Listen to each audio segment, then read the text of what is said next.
ನೃತ್ಯ ಸ್ಪರ್ಧೆಯನ್ನು ಆಯೋಜಿಸಿ ವಿಜೇತ ವಿದ್ಯಾರ್ಥಿಗಳಿಗೆ ಸಂಸ್ಥೆಯ ಮಾರ್ಗದರ್ಶಕರಾದ ಪವನಣ್ಣ ಕತ್ತಿ, ನಿರ್ದೇಶಕರಾದ ಜಯಶ್ರೀ ರಮೇಶಣ್ಣ ಕತ್ತಿ ಹಾಗೂ ಊರಿನ ಗಣ್ಯ ವ್ಯಕ್ತಿಗಳು ಪ್ರಶಸ್ತಿ ವಿತರಿಸಿದರೆಂದು ತಿಳಿಸಲು ಹರ್ಷವೆನಿಸುತ್ತದೆ.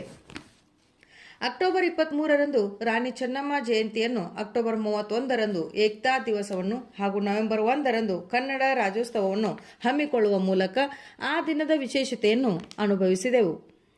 ನವೆಂಬರ್ 11, 2025ರಂದು ಪ್ರಬಂಧ ಸ್ಪರ್ಧೆಯನ್ನು ನಡೆಸಲಾಯಿತು. ವಿಕಸಿತ ಭಾರತ 2047 ಕರ್ನಾಟಕ ರಾಜ್ಯವು ಕೊಡುಗೆ ನೀಡಬಹುದಾದ ಮಾರ್ಗಗಳು ಮತ್ತು ಸವಾಲುಗಳು ವಿಷಯದ ಮೇಲೆ ನಡೆಸಲಾಗಿತ್ತು. ವಿಜೇತರಾದ ವಿದ್ಯಾರ್ಥಿಗಳು ಲಕ್ಷ್ಮೀ ಗುಂಡೇವಾಡಿ, ಪೂಜಾ ಹುಣ್ಣೂರ್, ರಶ್ಮಿ ಮೇಗಡೆ ಎಂಬುದನ್ನು ತಿಳಿಸುವುದಕ್ಕೆ ಹೆಮ್ಮೆ ಎನಿಸುತ್ತದೆ.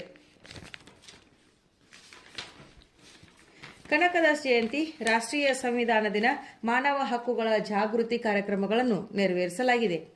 ವ್ಯಕ್ತಿತ್ವ ವಿಕಾಸಕ್ಕೆ ಮತ್ತೊಂದು ಮೈಲುಗಲ್ಲಾಗಿ ನವೆಂಬರ್ 26ರಂದು ಭಾಷಣ ಸ್ಪರ್ಧೆಯನ್ನು ಆಯೋಜಿಸಲಾಗಿತ್ತು.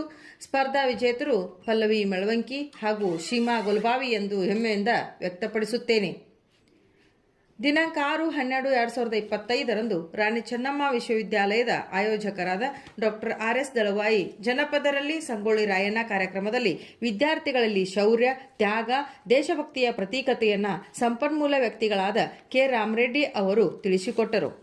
ದಿನಾಂಕ 10-12-2025ರಂದು ಮಾನವ ಹಕ್ಕುಗಳ ದಿನವನ್ನು ಆಚರಿಸಲಾಯಿತು.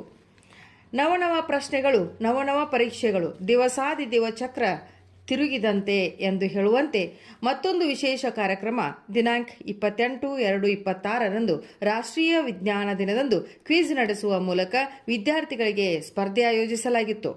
ಪ್ರಥಮ ಸ್ಥಾನ BSc ಹಾಗೂ ದ್ವಿತೀಯ ಸ್ಥಾನವನ್ನು BCom ವಿದ್ಯಾರ್ಥಿಗಳು ಗಳಿಸಿದರೆಂದು ತಿಳಿಸಲು ಹೆಮ್ಮೆ ಪಡುತ್ತೇನೆ.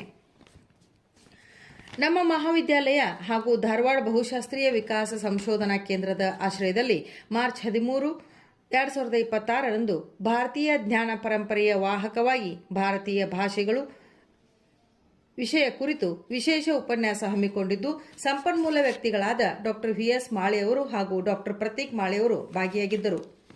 ವಿದ್ಯಾರ್ಥಿಗಳಿಗೆ ಸ್ಫೂರ್ತಿ ತುಂಬುವ ಉದ್ದೇಶದಿಂದ ಮಾರ್ಚ್ 13ರಂದು UPSC ಅಚೀವ್ ಮಾಡಿರುವ ಶ್ರೀ ಬಸವರಾಜ್ ಪಾಟೀಲ್ ಅವರಿಂದ ವಿದ್ಯಾರ್ಥಿಗಳಿಗೆ ಓದುವ ಬಗೆ, ಸಮಸ್ಯೆಗಳನ್ನು ಎದುರಿಸುವ ಕುರಿತು ಮತ್ತು ವಿದ್ಯಾರ್ಥಿಗಳ ಪ್ರಶ್ನೆಗಳಿಗೆ ಉತ್ತರಿಸಿ ಅವರಲ್ಲಿ ಆತ್ಮವಿಶ್ವಾಸ ತುಂಬಿದರೆಂದು ತಿಳಿಸಲು ಹೆಮ್ಮೆ ಎನಿಸುತ್ತದೆ.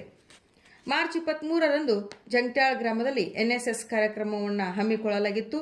ಅದು ಕೂಡ ಅದ್ಧೂರಿಯಾಗಿ ವಿಜೃಂಭಣೆಯಿಂದ ಯಶಸ್ಸನ್ನು ಕಂಡಿತು ಎಂದು ಹೇಳಲು ಹೆಮ್ಮೆ ಪಡುತ್ತೇವೆ. ಪಠ್ಯ ಚಟುವಟಿಕೆ